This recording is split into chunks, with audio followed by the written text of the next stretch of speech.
तो हेलो दोस्तों, कैसे आप सब लोग। आशा करती हूँ कि आप सब लोग अपने अपने घरों में स्वस्थ होंगे और सकुशल होंगे। तो जैसा कि दोस्तों आप लोग जानते हैं कि मैं आपके लिए लेके आती हूँ प्यारी प्यारी सी कहानियाँ। और आज भी मैं आपके लिए एक प्यारी सी फैमिली स्टोरी लेके आई हूँ, जिसका शीर्षक है पत्नी निशा से क्यों नफरत कर बैठा सुरेश। तो चलिए आपका ज्यादा समय नहीं लेते हैं और शुरू करते हैं आज की कहानी। ऐसे कैसे अकेले ही निर्णय ले बैठा है शिवा। अब वह अविवाहित नहीं, शादीशुदा है। पत्नी का भी बराबर का अधिकार है उसके जीवन में। जाना ही था तो संग लेकर जाता मिनी को। निशा बोल रही थी। यूं शिवा और कामिनी की शादी को पूरे 3 साल हो चुके थे।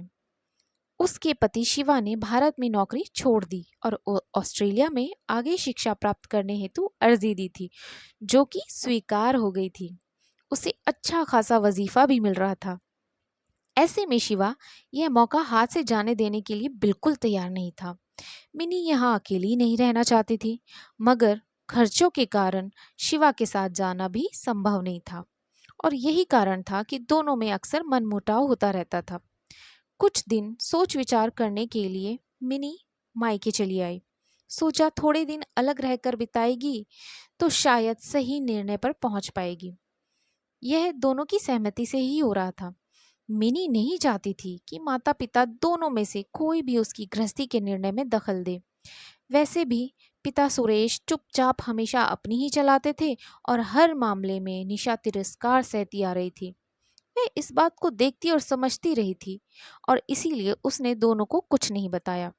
उसे पता था कि अगर पिता को पता चला तो वह एकदम उग्र हो उठेंगे। आखिर कई दिनों बाद मिनी और शिवा ने एक साथ सुरेश व निशा को अपने निर्णय से अवगत कराया।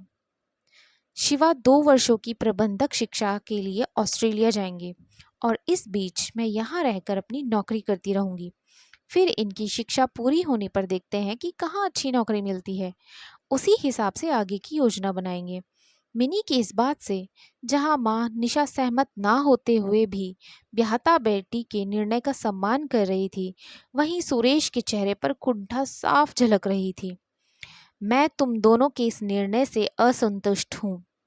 विवाह के बाद अलग रहना, और वह भी इतनी ज्यादा अवधि के लिए, कहाँ उचित है।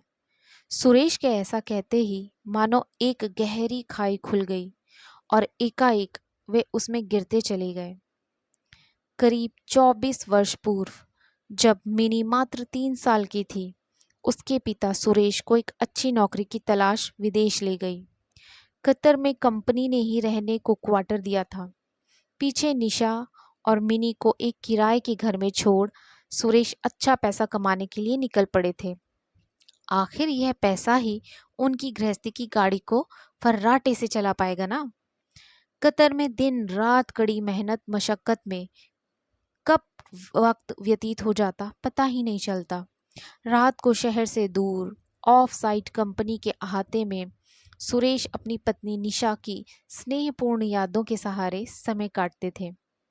भारत में थे तो घर चाहे कितना भी छोटा था, टिन की छत वाली रसोई हो, दोपहर में कितनी भी गर्मी बरस रही हो, निशा गर्मा गर्म खाना ही परोसती। सुरेश के पेट भर लेने के बाद भी एक और फुल्का लेने की जिद करती। उनके खाना खाने के बाद कुछ मीठा खाने को आदत थी, तो हर रोज कुछ ना कुछ, चाहे कितना भी काम बन पड़े, मीठा बनाती और बड़े प्यार से खिलाती। जब सुरेश शाम को थक कर घर लौटते तो गली के मोड़ से ही निशा को द्वार पर खड़े पाते, और जब तक घर में दाखिल नहीं होते, निशा हाथ में पानी का गिलास और आंखों में प्रेम मनाहर लिए आ पहुंचती। दूर परदेश में सुरेश यही सब छोटी छोटी बातें याद करते रहते और उदास होते। साल में एक बार घर आने का अवसर मिलता। वह 1 माह फिर उसी स्नेह और आदर सत्कार के बीच बीत जाता। मिनी भी इस बार उन्हें बड़ी सी लगने लगी थी। साल बीतने लगे। करीब 3-4 सालों के बाद निशा शिकायत करने लगी थी। अब उससे अकेलापन नहीं झेला जा रहा था। साथ में साथ के अपने जैसे लोगों के साथ कुछ समय बीत जाता, पर सब इसी दुख को झेल रहे थे। तुम यहाँ अपने घर में अपनी बच्ची के साथ हो, तुम्हें काहे का अकेलापन? मेरा सोचो, वहाँ सुदूर प्रदेश में अकेला तो मैं हूँ। सुरेश तर्क देते। आप समझ नहीं रहे हैं, एक बच्ची को अकेले पालना। अब मैं कैसे कहूँ? निशा ज्यादा कुछ नहीं बोल पाती थी। इस बार छुट्टियां पूरी होने पर कतर लौटने के 1 महीने बाद ही सुरेश को आशा की चिट्ठी मिली थी। मिनी के पापा आपसे साफ तरह से कह ना सकी, इस बार बार या तो हमें अपने साथ ले चलिए या खुद लौट आइए। लगता है आपको जैसे चल रहा है वही रास आने लगा है, लेकिन मुझसे अब यूं नहीं रहा जाता। मेरी जिंदगी में कोई और आ गया है। वह मुझसे बहुत प्यार करता है, अपने साथ रखने को तैयार है, मिनी को भी अपनाना चाहता है। आप मुझे तलाक दे दीजिएगा। आपकी निशा। आघात ने सुरेश के पांव तले जमीन हिला दी थी। निशा ने यह सब क्या लिख के भेजा है? और अंत में लिखती है आपकी निशा। कौन हो सकता है वह आदमी उसके जीवन में? जब वे इस बार भारत गए थे तब उन्हें कोई शक क्यों नहीं हुआ? मिनी ने भी कभी कोई उत्तर नहीं दिया। पत्नी वियोग में पहले ही उनके लिए यहाँ स्वयं को स्थापित करना मुश्किल लगता था। साथ ही अकेलेपन की टीस और वीरान सी उनकी जिंदगी बेचैन हुआ करती थी। निशा के इस पत्र से सुरेश को बहुत रोष हुआ। उनका मन खिन्न हो उठा था। वह तन और मन से कितना भार ढो रहे थे। इससे अनजान कैसे हो सकती थी उसकी पत्नी? सुरेश बहुत ही आहत थे, मगर उन्होंने इस रिश्ते को ऐसे खत्म करने का सोच लिया था। आशा आशा करता हूँ कि अगर निशा ऐसा ही चाहती है तो ऐसा ही सही। जल्द से जल्द लौटकर उन्होंने अपने लिए एक अलग मकान का बंदोबस्त किया और अदालत के रास्ते अपना लिए। नोटिस मिलने पर लुटी पिटी सी निशा अदालत में दुहाई देने लगी। जज साहिबा, मैंने झूठ लिखा था, ऐसा वैसा कुछ नहीं है। वह तो मेरी एक सहेली ने मुझे यह तरकीब सुझाई कि शायद जलन और असुरक्षा की वजह से मिनी के पापा वापस आ जाएं और फिर हमें अपने संग ले जाएं। आप समझ रही हैं कि आप क्या कह रही हैं? जज साहिबा ने झड़की लगाई। जज साहिबा, मुझे गलत ना समझे। एक अकेली औरत के लिए समाज में जीना बहुत मुश्किल है। रास्ते से जाओ तो मन चले मजनुओं के ताने सुनो। यहाँ तक कि त्योहारों पर भी लोग सुना देते हैं। ऐसी कमाने का क्या फ़ायदा कि इंसान होली दिवाली पर भी घर ना आ जाए? और तो और अपने ख़ास दोस्त भी कहते कहते आशा की के आंखों में आंसू आ गए और वह वियोग में बिताए पलों की खट्टी यादों में पहुंच गई। एक बार मिनी काफ़ी बीमार हो गई थी। उस कष्ट की घड़ी में निशा की पड़ोस की सहेली अंबिका ने उसका बहुत साथ दिया था। अंबिका और उसके पति गगन ने उनका बहुत ध्यान रखा। अंबिका मिनी के माथे पर पट्टी रखती रही जब तक कि निशा डॉक्टर के पास जाकर दवा लेकर ना आई। उस रात निशा के घर पर गगन रुक गया ताकि ज़रूरत के समय काम आ सके। दोनों, अंबिका और निशा दोनों बहुत ही पक्की सहेलियां थीं और दोनों में बहनों जैसा प्यार था और गगन उसे दीदी कहकर संबोधित करता था। इस वक्त उन्होंने यह रिश्ता निभाकर दिखाया था। निशा मिनी के पास ही सो गई और गगन साथ वाले कमरे में। अचानक रात के तीसरे पहर नींद की कच्ची निशा ने कमरे में कुछ आहट महसूस की। देखा तो गगन पास खड़ा था। क्या हुआ गगन, कुछ चाहिए आपको? नहीं निशा, मैं तो बस देखने आ गया कि तुम्हें नींद आ गई है क्या। गगन के मुंह से अपना नाम व तुम सुनकर निशा का चौंकना स्वाभाविक था। उसके उसके अजीब से आंखों में देखकर वह डर गई थी और वह बहुत घबरा गई थी कि ये क्या कर रहा है। घर अकेला था और मिनी बीमार। निशा ने फौरन बात टाल दी। चाय लोगे गगन भाई? निशा, यह सब चाय का नहीं बल्कि नहीं, मैं चाय बना ही लाती हूँ। आप तब तक ज़रा मिनी के पास बैठिए, कह ज़बरदस्ती चाय बनाने लगी। उसने 2 कप चाय बनाई, एक गगन को दी और एक खुद घूंट-घूंट करके पी ली। जैसे तैसे सुबह के 5 बजे सूर्योदय से पहले की लालिमा के साथ, चिड़ियों की चहचहाहट के साथ सारे आकाश से रोशनी फैल गई। निशा बोली, गगन भाई, अब आप अपने घर जाइए, अंबिका आपका इंतजार कर रही होगी। उस घटना के बाद निशा अंदर तक हिल गई। किससे कहे? अंबिका को कैसे बताए? कहीं उसने निशा को ही गलत समझ लिया कि एक तो मेरे पति ने इतनी मदद की और ऊपर से उन पर इतना घिनौना इल्जाम। और फिर हुआ तो कुछ भी नहीं। यह तो सिर्फ उसका डर है, कोई सबूत नहीं है उसके पास। काफी परेशान हो गई वह और उसने ठान लिया कि अब वह अकेली नहीं रहेगी। इस संसार में उसका कोई है तो बस उसका अपना पति। वह फौरन उन्हें घर वापस बुलाना चाहती थी। बस एक अन्य सहेली की सुझाई हुई तरकीब अपनाकर निशा ने सुरेश को वह चिट्ठी लिख डाली। कितनी मूर्ख थी निशा। क्या वह कभी समझ पाएगी कि उसकी इस तरकीब से सुरेश को कितना गुस्सा आया होगा? उनमें कितनी निराशा, कितना अंधकार घर कर चुका था। इस तरकीब के पीछे के सारे घटनाक्रम से अनजान सुरेश इस फैसले पर पहुंच गए थे कि चुप्पी ही तू मैं से बेहतर है। वे तो केवल अपनी पत्नी की ओर कमजोर आंखों से देख रहे थे। निशा ने बहुत माफी मांगी, कोर्ट ने भी उसे खरी खोटी सुनाई, मगर निशा के ना मानने पर तलाक ना हो पाया।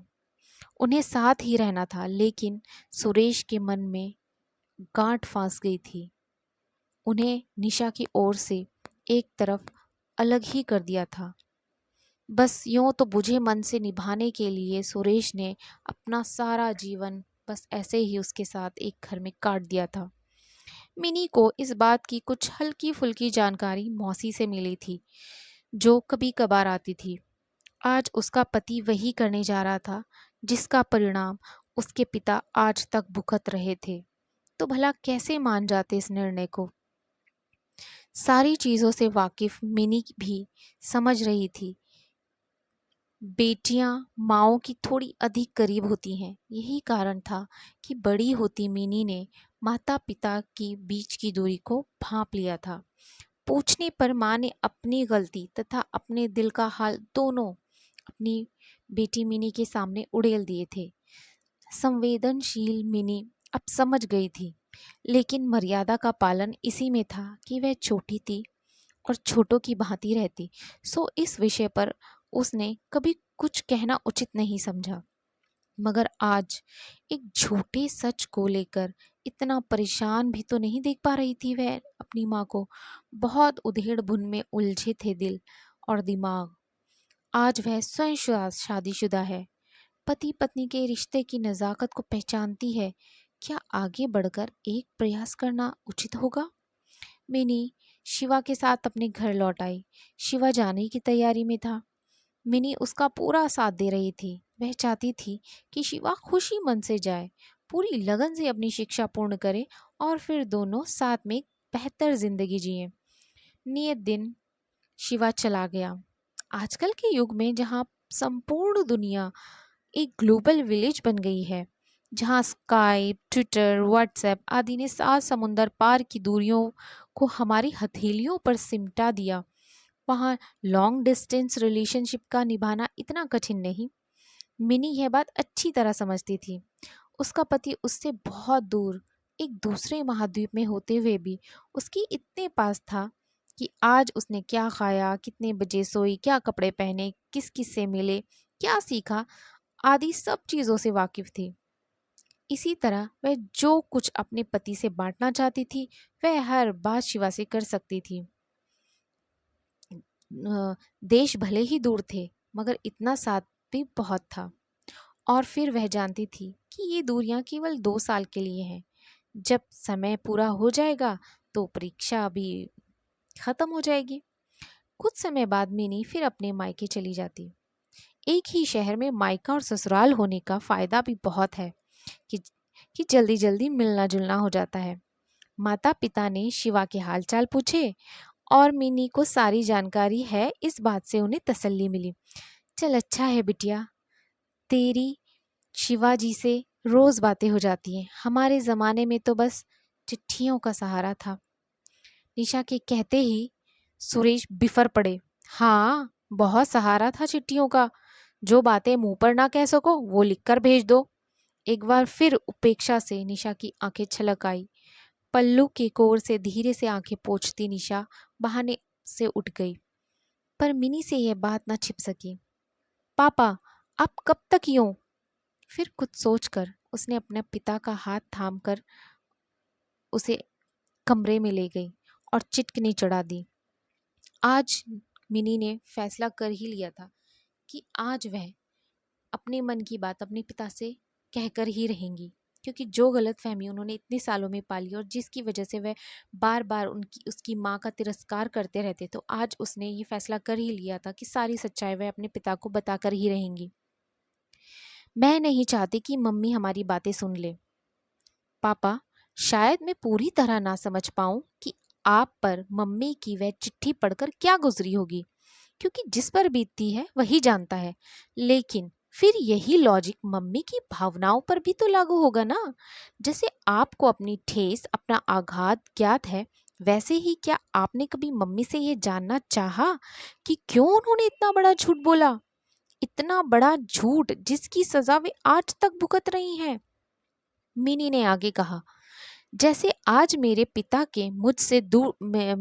के मुझसे दूर जाने पर आपको एक पिता के रूप में परेशानी हुई, क्योंकि आप मानते हो कि मैं अकेली कैसे जिंदगी जीऊंगी।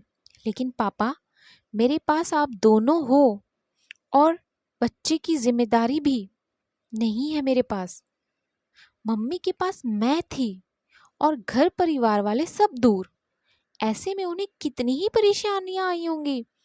एक शहर में अकेली औरत एक छोटे बच्चे के साथ, उसकी पढ़ाई लिखाई का इंतजाम, स्कूल में दाखिला कराना, स्कूल की मीटिंग में जाना, घर गृहस्थी की सारी देखभाल करना, राशन कपड़ों इत्यादि की खरीदारी, ऊपर से बढ़ते बच्चे का पालन पोषण। मैं सोच भी नहीं पाती हूँ कि कैसे माँ ने अकेले ही ये सब किया होगा। याद है आपको, जब आप छुट्टियों में आया करते थे, तब सभी रिश्तेदार दूर दूर से आपसे मिलने बारी बारी आते रहते थे। एक तो उस एक माह में मम्मी आपके साथ ढंग से समय नहीं बिता पाती, ऊपर से बढ़ा हुआ काम और घर के खर्च। आज सोचती हूँ तो समझ पाती हूँ कि उन्हें कितनी परेशानी हुई होगी कि 1 महीने को पति आया है, फिर 1 साल नहीं मिल पाएंगी और इस माह में भी रिश्तेदारों का तांता लगा हुआ है। एक औरत की तरह सोचती हूँ तो समझ पाती हूँ कि कितना अकेलापन खलता होगा उन्हें। काम बांटने की इच्छा, बातें करने की इच्छा, मानसिक संबल की आवश्यकता, हंसने बोलने की इच्छा। कहाँ? उस समय उम्र ही क्या थी उनकी? किसी भी औरत के लिए कितना नीरस हो जाता है जीवन जब उसका पति उससे दूर प्रदेश में हो और उसके लौटने का कोई रास्ता भी नहीं दिखाई दिया हो।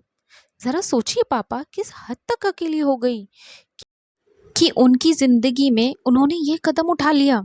किसी दूसरे व्यक्ति के अपने जीवन में ना होते हुए भी उन्होंने इतना बड़ा रिस्क उठाया कि अपने पति को अपनी बेवफाई का लिखित सबूत दे डाला। सोचिए पापा, यह उनकी चालाकी नहीं, सीधापन था। जो वो वाकई बेवफा होती ना, तो कुछ भी कर सकती थी। आप तो साल में एक बार आते थे और सारे रिश्तेदार भी उस एक ही माह में आते थे। यहाँ क्या हो रहा है, किसको खबर? मिनी ने आज वह खिड़की खोली दी थी जिसे सुरेश कस के बंद कर चुके थे। ये बात ठीक है कि सुरेश अपने परिवार से दूर कठिन परिस्थितियों में परदेश में मेहनत कर अपनी गृहस्थी के लिए कमा रहे थे, मगर यह भी उतना ही सच था कि उस गृहस्थी की गाड़ी को निशा अकेले ही खींच रही थी। उसने कई बार सुरेश को घर लौट आने या उसे भी साथ ले चलने की मांग की थी। सुरेश की अनिच्छा देख हो सकता है उसे यही उपाय सूझा हो। गलती दोनों में से किसी की भी नहीं थी, गलती केवल परिस्थिति की थी। सुरेश की परिस्थिति उन्हें बीवी बच्चे साथ रखने की इजाज़त नहीं दे रही थी और निशा की परिस्थिति उसे अकेले आगे नहीं बढ़ने दे रही थी। वह जानती थी कि कतर में नौकरी मिलने की शर्त ही यह थी कि पत्नी को साथ ना लाओ। वह यह भी जानती थी कि सुरेश ना जाते तो वे टूटे फूटे टीन टप्पर के मकान में रहने को मजबूर रहते। मिनी को भी 2 वर्ष ही अकेले रहने थे, लेकिन आज उसने जो किया था उससे एक ही छत के नीचे रह रहे अपने माँ बाप की कभी ना ख़त्म होने वाली विरह की दीवार को तोड़ ज़रूर दिया था।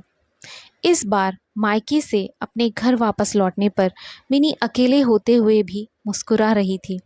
उसका मन हल्का सा हो गया था, क्योंकि आज इतने सालों बाद उसने अपने पिता और माता को फिर से एक साथ कर दिया था। पति सुरेश को भी अपनी गलती का एहसास हो चला था और वह इस बात को मन ही मन तो मानते थे कि उनकी पत्नी उनके साथ इतना बड़ा धोखा नहीं कर सकती है, परंतु मन में शक का बीज जब उत्पन्न हो जाता है तो उसका कोई इलाज नहीं होता है। आज अपनी बेटी के मुंह से अपनी पत्नी के इतने सारे दुख तकलीफ़ों को सुनने के बाद शायद सुरेश को यह एहसास हो चुका था और वह चुपचाप अपनी पत्नी के पास किचन में गए और उससे कहा कि मुझे माफ़ कर दो निशा, शायद मैं तुम्हें समझ नहीं पाया। और ये सब सुनकर निशा जैसे पूरी तरह से टूट चुकी थी और बहुत ज़ोर ज़ोर से रोने लगी थी।